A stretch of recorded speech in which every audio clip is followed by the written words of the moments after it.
Okay, recording start हुई। आप अपने अपने एनरोलमेंट नंबर्स टाइप करो।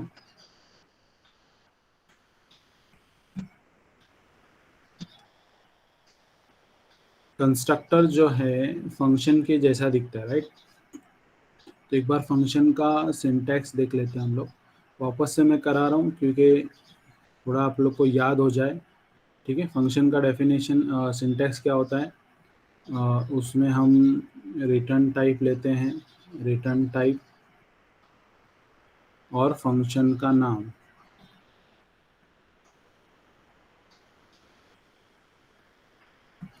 ठीक है, और इसके अंदर फिर फंक्शन का बॉडी रहता है, फंक्शन का बॉडी।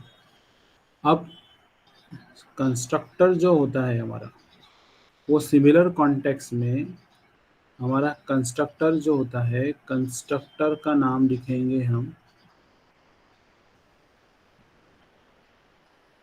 ठीक है, इसका अगर सिंटैक्स देखेंगे तो, और फिर उसको स्टार्ट करेंगे, क्लोज करेंगे, और इसका बॉडी आएगा। तो रिटर्न, यहाँ पे रिटर्न टाइप होता है, यहाँ रिटर्न टाइप नहीं होता है। वहाँ रिटर्न टाइप होता है, यहाँ पे रिटर्न टाइप नहीं होता है। ठीक है, so this was we use in the last time. तो इसका अगर एग्जांपल देखें तो यहाँ पे void मैंने लिखा, void जो कि रिटर्न टाइप हो गया मेरा, है ना, रिटर्न टाइप। फिर लिखे गेट डेटा, ये हो गया गेट डेटा, और यहाँ पे बॉडी ऑफ द फंक्शन, ये मेरा एग्जाम्पल है। अगर मैं क्लास बनाऊं और कंस्ट्रक्टर बनाऊं, कंस्ट्रक्टर में क्या होगा, हमेशा क्लास नेम, क्लास का एग्जांपल लेना होगा अपने को। तो class name will be my, suppose student है, तो स्टूडेंट इस पब्लिक सेक्शन के अंदर, हमेशा उसका रूल है कि पब्लिक सेक्शन के अंदर कंस्ट्रक्टर को लिखा जाता है। तो यहाँ पे मैं फिर से स्टूडेंट लूँगा, और फिर यहाँ पे ऐसा। ठीक है, तो ये जो हो गया,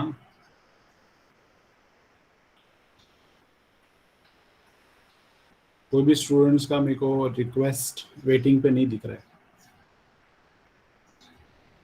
रिक्वेस्ट वेटिंग पे आएगा तो एक्सेप्ट करूँगा मैं।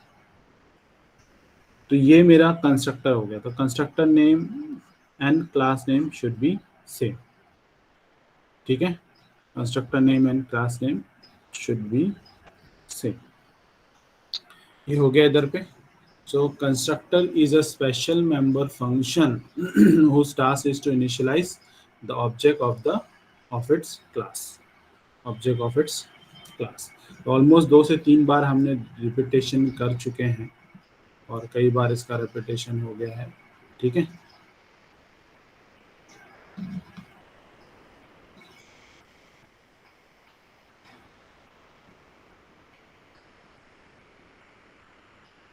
सभी लोग अपना एनरोलमेंट नंबर टाइप किए क्या चैट पे?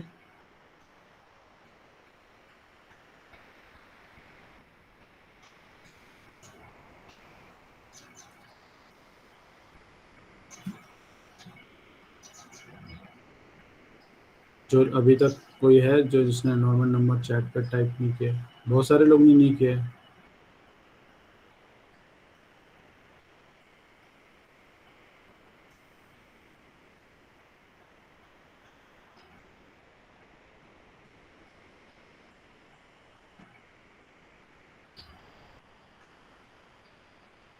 एनरोलमेंट नंबर डालो चैट पे फटाफट, जिन लोगों ने नहीं डाला है।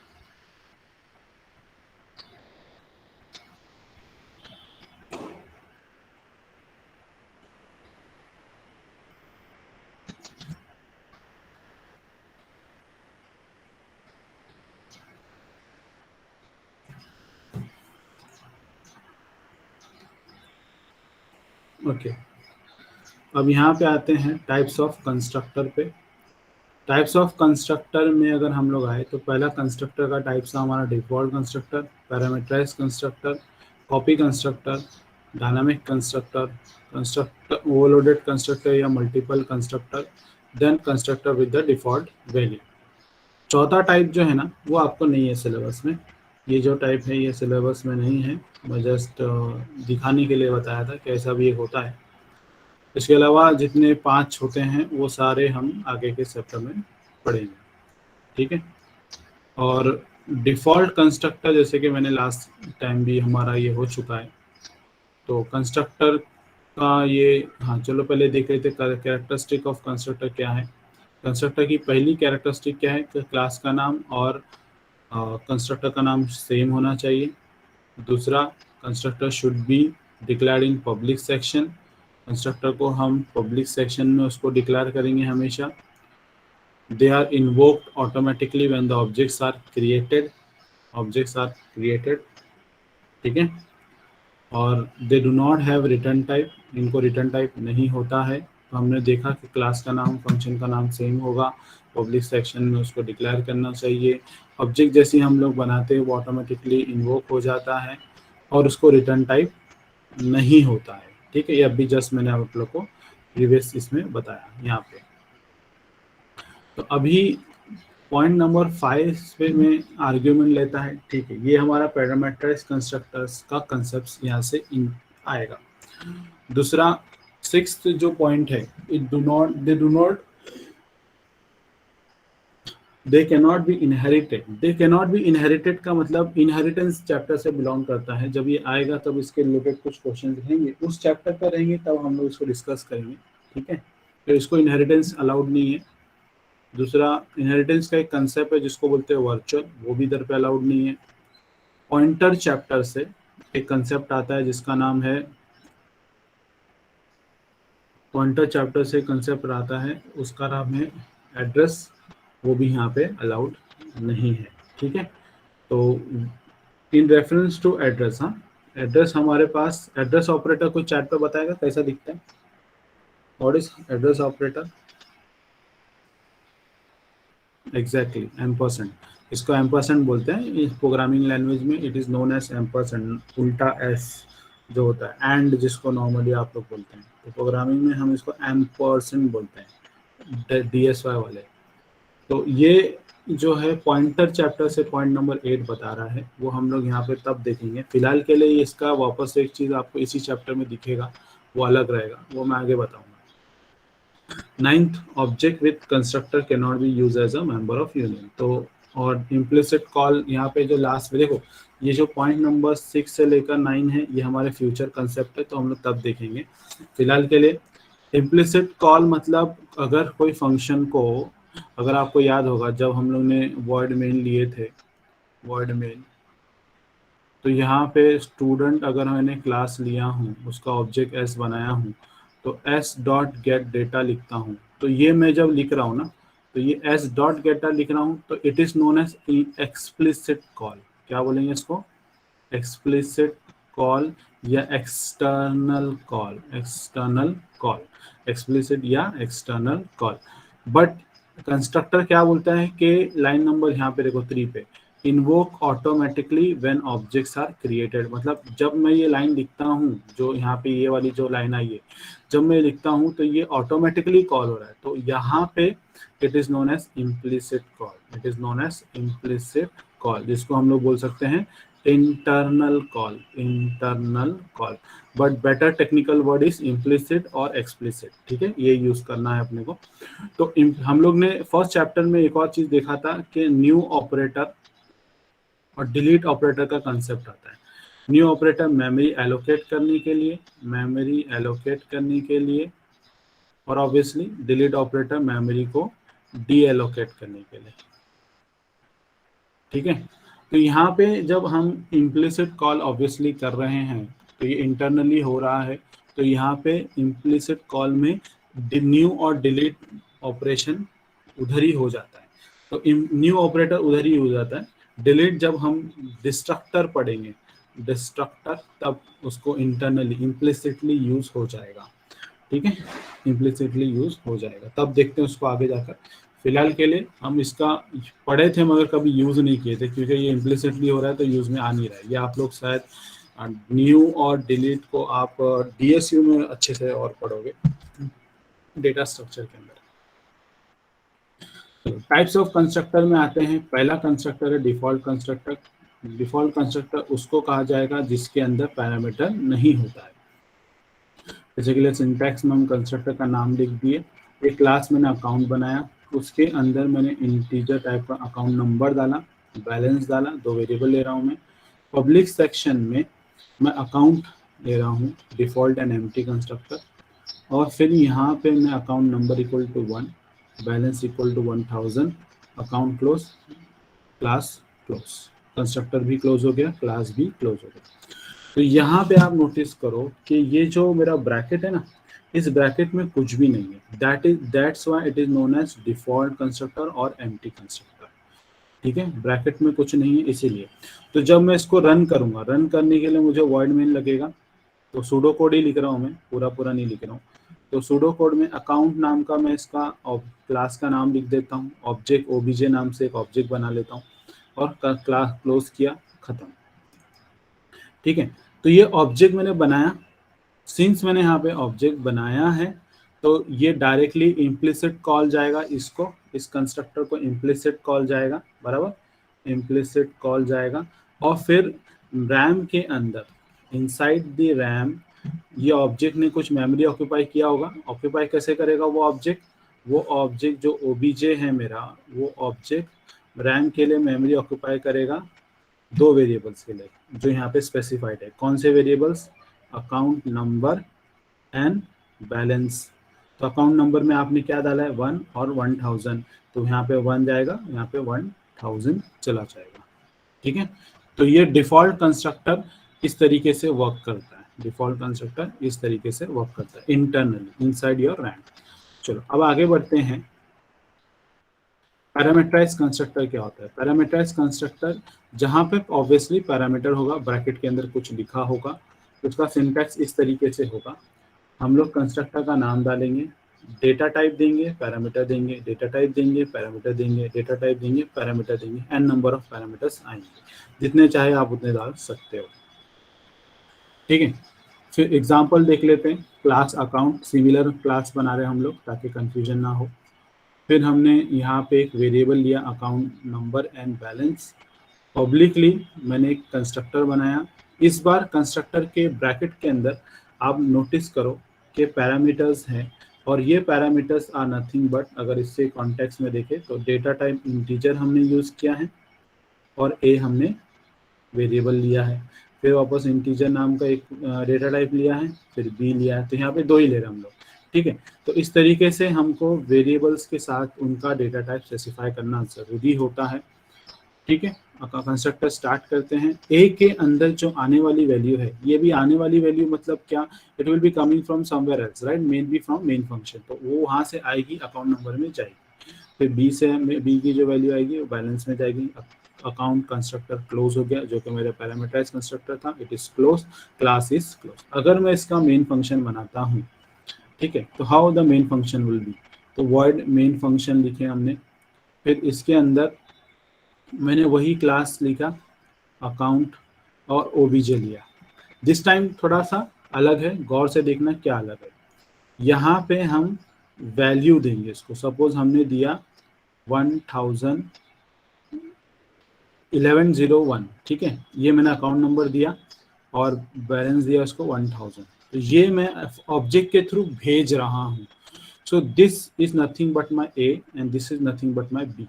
तो ये ए और बी मेरा वहाँ पास हो रहा है।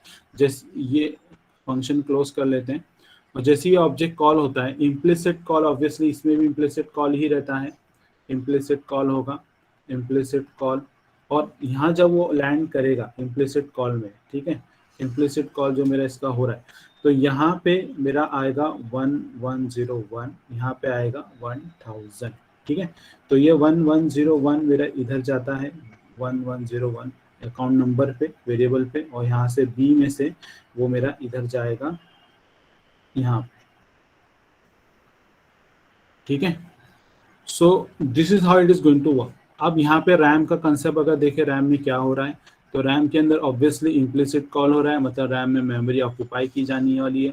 तो मेरा जो ओबीजे ऑब्जेक्ट है, उसके लिए जो वेरिएबल में मेमोरी कंज्यूम होगी, तो ऑब्वियसली यहाँ पे इस वक्त at this point of time ये ऑब्जेक्ट ऑब्वियसली इसका है, अकाउंट नंबर एंड बैलेंस का है।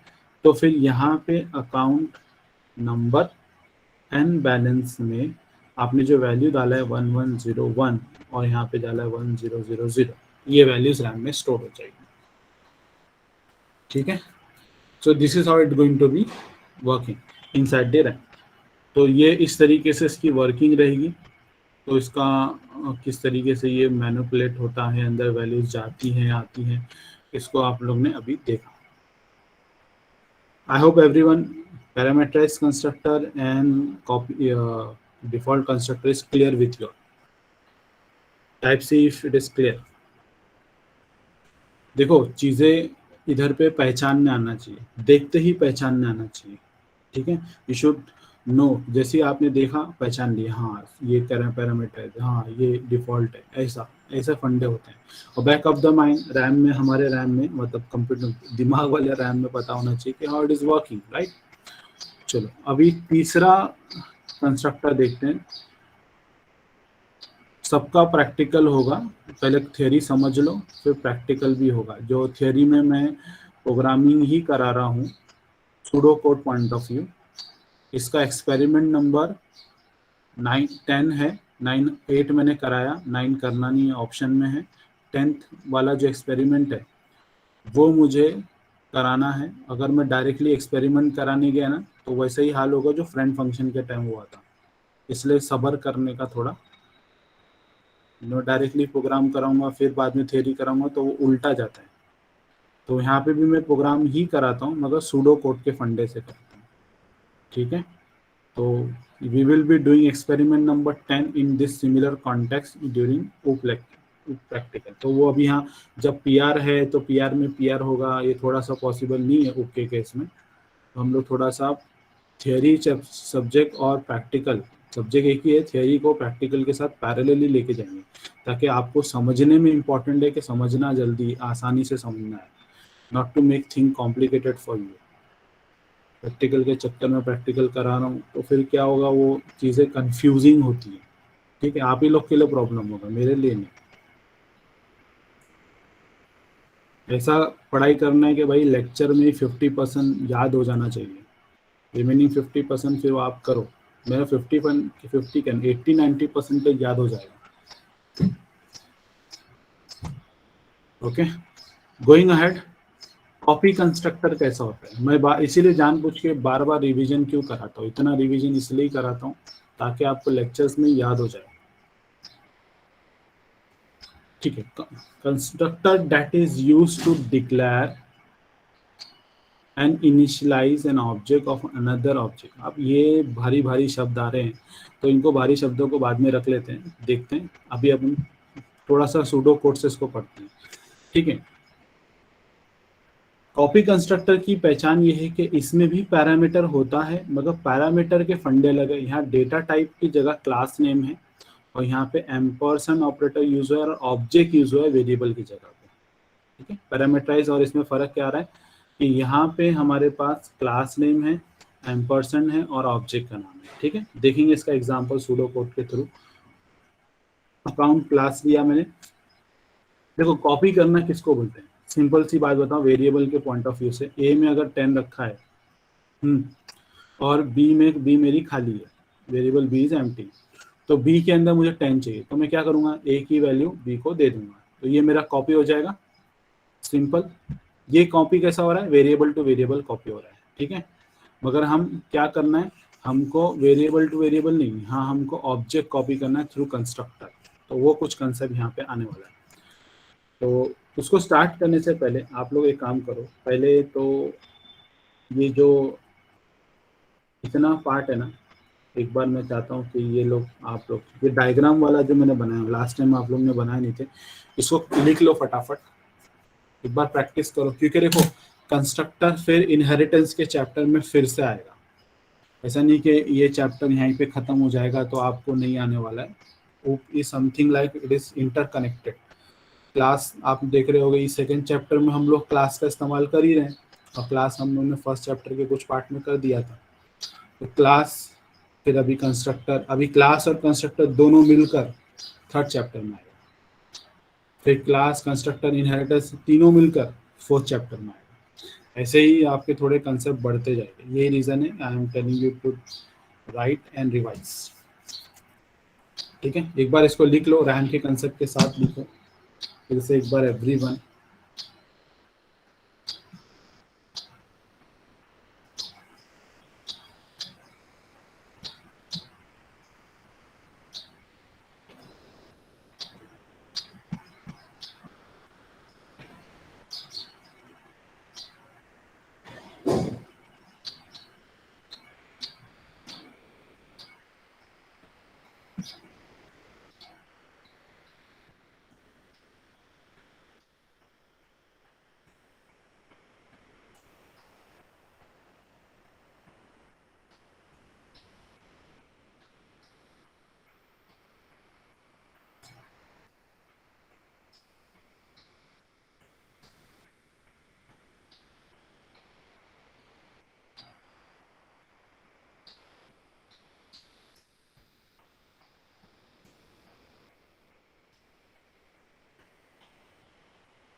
ओके, पैरामीटराइज वाला भी लिखिए आप लोग ने।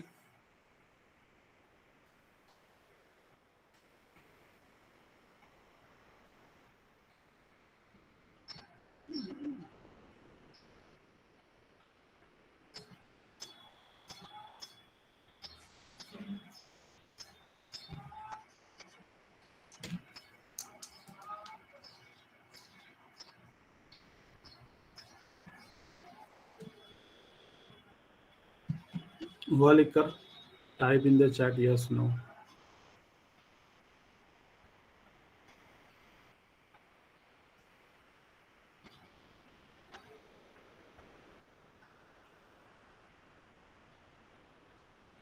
ओके, गोइंग अहेड हियर, अभी हम जाते हैं कॉपी कंस्ट्रक्टर में। जैसे मैंने अभी बताया था आप लोग को, तो क्लास मैंने बनाया अकाउंट नंबर, फिर यहाँ पे अकाउंट नंबर एंड बैलेंस लिए। पब्लिक सेक्शन में मैंने एक डिफ़ॉल्ट कंस्ट्रक्टर लिया। तो यहाँ पे एक्चुअली क्या होगा, कॉपी कंस्ट्रक्टर के केस में या तो हमारा डिफ़ॉल्ट कंस्ट्रक्टर जो है, या हमारा पैरामीटराइज कंस्ट्रक्टर जो है, या कोई भी कंस्ट्रक्टर हो, उनमें से किसी एक का कॉपी किया जाएगा दूसरे के अंदर। ठीक है, ऐसा हमारा कुछ फंडे रहेंगे। तो वो क्या करेंगे, हम एक ऑब्जेक्ट से डेटा, जैसे मैंने बोला एक वेरिएबल ए में 10 रखा है और बी मेरा वेरिएबल है जो कि खाली है, तो ए का वैल्यू मैं बी में डालूंगा। तो सिमिलरली हम एक ऑब्जेक्ट का वैल्यू, ऑब्जेक्ट 1 का वैल्यू हम लोग ऑब्जेक्ट 2 में कॉपी करेंगे, ऐसा करेंगे कुछ। तो इसको बोलते हैं कॉपी कंस्ट्रक्टर। ठीक है, जैसे हमने वेरिएबल को कॉपी किया, जैसे हम ऑब्जेक्ट को कॉपी करेंगे। तो ये कैसे होगा जरा देखते हैं। तो यहाँ पे फंडा क्या है, पहले तो कंस्ट्रक्टर बनाए, डिफॉल्ट कंस्ट्रक्टर, एम्प्टी कंस्ट्रक्टर। आप कोई भी कंस्ट्रक्टर से कर सकते हैं, मैंने यहाँ पे एग्जांपल के तौर पर डिफॉल्ट लिया हूँ। उसके अंदर अकाउंट नंबर में 10,001 डाले हैं, बैलेंस में हमने 5,000 डाल दिया है, और वे हमने अकाउंट कंस्ट्रक्टर को क्लोज कर दिया है। ठीक है, अभी हम कॉपी कंस्ट्रक्टर बनाते हैं। कॉपी कंस्ट्रक्टर अगर गौर से देखो, यहाँ पे क्लास नेम है वही जो सिंटेक्स में दिया है, एम्परसेंड दिया है, यहाँ पे एम्परसेंड है फॉर एन एड्रेस, और यहाँ पे मेरा ऑब्जेक्ट का नाम। अगर आपको याद आ रहा हो, थोड़ा कंफ्यूजन अवॉइड करने के लिए, थ्योरी में एक लाइन लिखी थी, ये can not refer to their address, याद है, मैं बोला था बाद में बताऊंगा। तो can not refer to their address, ये जो लाइन है, इससे कंफ्यूज मत होना, ये पॉइंटर चैप्टर से बोल रहा है।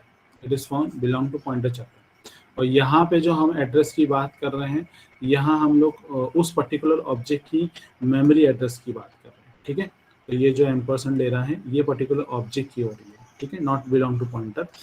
तो यहाँ पे हम लोग क्या करने वाले हैं, ये जो ए है उससे हम अकाउंट नंबर की वैल्यू अकाउंट नंबर में डालेंगे, फिर ए से हम लोग बैलेंस की वैल्यू बैलेंस में डालेंगे, और फिर ये हमारा कॉपी कंस्ट्रक्टर क्लोज हो जाएगा। अब ये क्या हो रहा है, कैसे हो रहा है, थोड़ा सा बाउंस अप जा रहा है। ठीक है, तो देखते हैं। क्लास मैंने क्लोज किया। अब मेन फंक्शन के अंदर क्या होगा, मेन फंक्शन के अंदर हम इसको, ये जब मैं लाइन लिखता हूँ तो ऑब्वियसली क्या होने वाला है, एक इम्प्लिसिट कॉल होगा, किसको, ये वाले कंस्ट्रक्टर को, बराबर। तो रैम के अंदर मेरे पास यहाँ पे ये जो ऑब्जेक्ट बी है, उसके लिए रैम के अंदर मेमोरी रिजर्व्ड हुई, और मेमोरी रिजर्व हो रही किसके लिए, अकाउंट नंबर के लिए और बैलेंस के लिए। तो जब मैं यहाँ पे आया, क्योंकि बी ऑब्जेक्ट ने इस कंस्ट्रक्टर को कॉल किया, तो क्या हो रहा है इधर पे, 10,001 अकाउंट नंबर में गया। ठीक है, ये वैल्यू मेरी इसमें चली गई। 5,000 बैलेंस वेरिएबल में गया। ठीक है, ये वैल्यू मेरी इसमें चली गई। ये हो गया। तो अब हमको क्या करना है, इस ऑब्जेक्ट में जो डेटा है, जो कि आपको दिख रहा है यहाँ पे, ये दोनों को कॉपी करना है किसी दूसरे ऑब्जेक्ट के अंदर। तो वो हम लोग कैसे करेंगे, वो करेंगे ऐसे। तो हम लोग करेंगे क्या, ऑब्जेक्ट बी का जो डेटा है वो सी को दे दिया जाएगा। जैसे कि मैंने पहले बताया था ना, ए के अंदर अगर 10 है या बी खाली पड़ा है, तो हम लोग क्या करते हैं, ए का वैल्यू बी को दे देते हैं। ये वेरिएबल का कंसेप्ट था। तो वैसे ही फंडे में हम क्या कर रहे हैं, हम लोग बी ऑब्जेक्ट के अंदर जो कि ये वैल्यूज आ चुकी है, उसको सी ऑब्जेक्ट को दे रहे हैं। ठीक है, तो यहाँ पे हमारा कॉपी कंस्ट्रक्टर का फंडा यूज हो रहा है। तो यहाँ होगा क्या, ऐसा अगर आप लिखते हो, ऐसा अगर आप लिखते हो, तो it will be giving a call to, implicit call to my this copy constructor. तो ये मेरा कॉल कर रहा है कॉपी कंस्ट्रक्टर को, ठीक है, और ये कॉपी कॉल कर रहा है डिफॉल्ट कंस्ट्रक्टर को, ठीक है। अब जब कॉल कर रहा है तो यहाँ से सी जो है ना वो मैप हो रहा है ए के अंदर, याद रखना वेरिएबल अलग है, यहाँ पे ऑब्जेक्ट का नाम सी बोला गया है, यहाँ पे ऑब्जेक्ट का नाम ए बोला गया है, चलता है ऐसा, ऐसा कोई कंफ्यूजन नहीं है, वो कोई अलग चीज़ नहीं है। तो यहाँ ए के ऊपर वो मैप किया गया। तो अब ये जो ए है ना, ये ए एक्चुअली क्या उठा रहा है, बी का डेटा उठा रहा है, बी का डेटा उठा रहा है, और बी का ए डॉट अकाउंट नंबर, मतलब you are trying to access this value, you're trying to access this value. When you're writing ba dot balance, you're trying to access this value, ठीक है। तो मतलब इन शॉर्ट जब मैं ये line execute करता हूँ तो रैम के अंदर इसके लिए क्या हो रहा है वो भी देख लेता हूँ। तो रैम के अंदर मेरे पास सी ऑब्जेक्ट के लिए भी मेरे पास ऐसा 2 मेमोरी रिजर्व हो रही है, और उसका भी वेरिएबल का नाम अकाउंट नंबर ही है, क्योंकि we are using same variables here, और इसका भी वेरिएबल का नाम बैलेंस ही है, बट फिलहाल ये इस वक्त खाली है। तो हो रहा क्या है, ये जो ए डॉट अकाउंट नंबर लिख रहा हूँ ना, it is actually mapping to this one, इसको मैप कर रहा हूँ, इसकी बात हो रही है। तो यहाँ पे रखा क्या है 1001, that is nothing but this thing, right, यही चीज़ की बात हो रही है। तो वो चीज़ मेरा यहाँ पे इसमें कॉपी होगा सिर्फ अकाउंट नंबर में, तो वो यहाँ पे आ जाएगा, ठीक है, ये हो गया। जब मेरी बात आती है बैलेंस की, तो ए डॉट बैलेंस लिख रहा हूँ, मतलब जो ऑब्जेक्ट बी के अंदर वैल्यू है उसकी बात हो रही है यहाँ पे। तो यहाँ पे ये मैप होगा किसको, इसको मैप होगा। तो यहाँ पे क्या रखा है 5000 को, तो ये 5000 यहाँ से रैम से पिक करेगा और उसको डालेगा इसके अंदर, ये वाले बैलेंस के अंदर जो कि खाली है, ठीक है। तो यहाँ पे बैलेंस के अंदर 5000 आ जाएगा। इस तरीके से क्या हुआ, बी ऑब्जेक्ट का डेटा सी ऑब्जेक्ट के अंदर कॉपी हो गया, बी ऑब्जेक्ट का डेटा सी ऑब्जेक्ट के अंदर कॉपी हो गया, ठीक है। तो ये इस तरीके से कॉपी कंस्ट्रक्टर वर्कआउट करता है, कॉपी कंस्ट्रक्टर वर्किंग करता है। मैं एक बार फिर से बता रहा हूँ, गौर से सुनना, चीज़ें थोड़ी अलग है, नहीं है, कॉम्प्लिकेटेड शायद होगी थोड़ी सी, तो एक बार फिर से गौर से देखते हैं, ठीक है। थोड़ा सा रिवीजन कर लेते हैं हम लोग।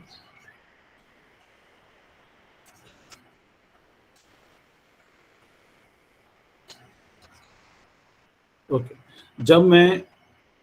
जब ये इस कंस्ट्रक्टर को कॉल किया जाता है, ये कंस्ट्रक्टर, ये डिफॉल्ट कंस्ट्रक्टर है, तो इसको इन्वोक करेगा। ए के जगह सी लिख सकते हैं क्या, किसी ने क्वेश्चन लिखा है इकरा ने, हाँ लिख सकते हैं, नो चलेगा, कोई मसला नहीं। तो यहाँ पे सी लिख सकते हैं, तो आप यहाँ सी ले लो। अगर आप चाहते हो मैं इसको चेंज कर दूँ इधर के इधर ही, तो लो मैं चेंज कर देता हूँ ताकि कन्फ्यूजन अवॉइड। रीज़न इसको लिखने का ऐसा ये था कि आपको अलग ऑब्जेक्ट से भी काम होता है, ये इसका नॉलेज होना चाहिए, ठीक है। वही ऑब्जेक्ट वहीं पे लिखना है, ऐसा कोई रूल नहीं है, ठीक है। ये पैरामीटर पासिंग वाले फंडे होते हैं, मैंने इसको चेंज किया हूँ आप लोग की कन्वीनियंस को समझने के लिए, ठीक है। इट इज़ नॉट रॉन्ग, वो तरीका भी सही था, ठीक है। तो यहाँ पे जब हम लोग ने ये लाइन जैसी आई मेरी, तो हुआ क्या, रुको मेरा स्क्रीन शेयरिंग बंद है,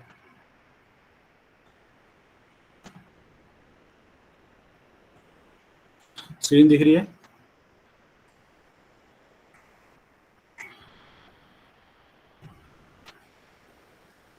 ओके।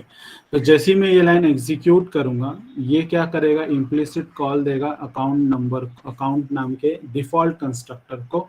तो उधर पे क्या हो रहा है, अकाउंट नंबर के अंदर ये वैल्यू जा रही है, बैलेंस के अंदर ये वैल्यू जा रही है, ठीक है। तो what is happening inside the RAM is कि रैम के अंदर जो मेरा रैम है उसके अंदर बी ऑब्जेक्ट, जो बी ऑब्जेक्ट है उसके लिए यहाँ पे अकाउंट नंबर वेरिएबल के अंदर जा रहा है वैल्यू 10,001, वैसे बैलेंस नाम के वेरिएबल के लिए इसके अंदर जा रहा है 5,000, ठीक है। ये हो गया। अब जब मैं इस लाइन को कॉल करता हूँ तो ये जो लाइन है, ये जो दिख रहा है आपको, it is actually what, it is a implicit call. तो ये भी किसको कॉल कर रहा है, ये कॉल कर रहा है एक्चुअली कॉपी कंस्ट्रक्टर को। तो ये देखकर ऐसा देखेंगे तो कॉपी कंस्ट्रक्टर होता है। कॉपी कंस्ट्रक्टर की दूसरी पहचान है ये, सी कॉमा बी, ऐसा ऐसा भी लिखा है तो वो भी सही है, ठीक है, ऐसा भी लिखा है तो भी सही है। तो फिलहाल के लिए मैं कन्वीनियंट के लिए एक ही रखता हूँ, नॉट टू मेक कन्फ्यूजन। तो जब मैं इसकी बात कर रहा हूँ तो ये इसके लिए भी रैम में मेमोरी रिजर्वेशन वो सब होगा, ठीक है, सी ऑब्जेक्ट के लिए, और इसका भी वेरिएबल वही होगा जो उन क्लास के अंदर रहता है, अकाउंट नंबर, ठीक है, अकाउंट नंबर एंड बैलेंस, और ये फिलहाल के लिए एम्प्टी है, और हमारा मकसद क्या है, इसका डेटा इस पर कॉपी करना है, ठीक है। तो वो ये डेटा एक्चुअली काइम में बी वेरिएबल बी ऑब्जेक्ट में ना, तो वो हमको कॉपी कराना है। तो ये जो है हमारा बी ऑब्जेक्ट का है, ये हमारा है सी ऑब्जेक्ट का। तो यहाँ पे हम देख रहे हैं कि जब कॉल हो रहा है तो ये जो अकाउंट क्लास का है, तो ऑब्वियसली अकाउंट क्लास है, अब एम्परसेंड सी और ये सी मैप होगा इसके अंदर, ठीक है, मैपिंग हो गई। मैपिंग होने के बाद क्या होगा, सी के थ्रू जो अकाउंट नंबर के अंदर वैल्यू है, ये इसके अंदर क्या वैल्यू रखी है, ये रखिए, ठीक है, वो वैल्यू यहाँ पे चली जाएगी, ठीक है, और सी डॉट बैलेंस जो लिखा है मैंने, उसकी वैल्यू क्या चली जाएगी, 5000। और फिर आपको ये जा रहा कहाँ है, यहाँ पे जा रहा है, ये एम्प्टी वेरिएबल्स है, ये वेरिएबल्स एम्प्टी है, ये वेरिएबल्स मेरे सी के, ये एक्चुअली सी भी नहीं बोलना चाहिए, इसको तो एक्चुअली बी बोलना चाहिए अगर आपको और कन्वीनियंट बनाना है तो, ठीक है। तो यहाँ पे हमारा क्या हो गया, इसको इससे हमने कॉपी कर दिया, ठीक है, वी हैव कॉपीड दिस सब यर। उसको मैं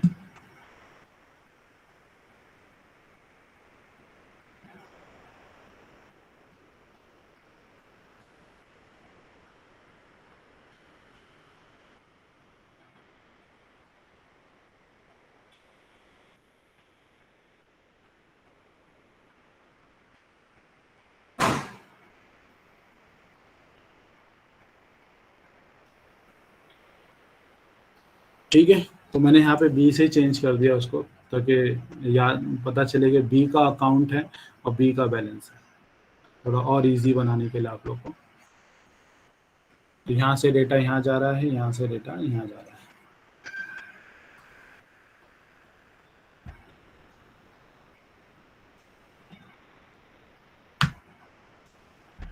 इसको लिख के ले लो, और मेरे ख्याल से सेशन ख़त्म हो चुका है, नेक्स्ट लेक्चर होगा प्रोबेबली आपको। तो चाहते हैं मेरा अपना स्क्रीनशॉट भेज देता हूँ मैं,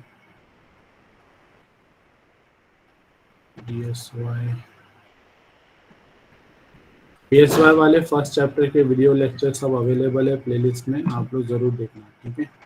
और वही चीज़ सब रिपीट हुआ है, मैंने बहुत सारी चीज़ें आपके टाइम पे भी रिपीट किया हूँ, नथिंग न्यू नथिंग ओल्ड, ठीक है। स्क्रीनशॉट मैंने शेयर किया आप लोग के साथ, तो वहाँ से देख लो। जो लोग का लेक्चर मिस एनरोलमेंट नंबर नहीं डाले हैं वो डालो, और गूगल फॉर्म ज़रूर भरो।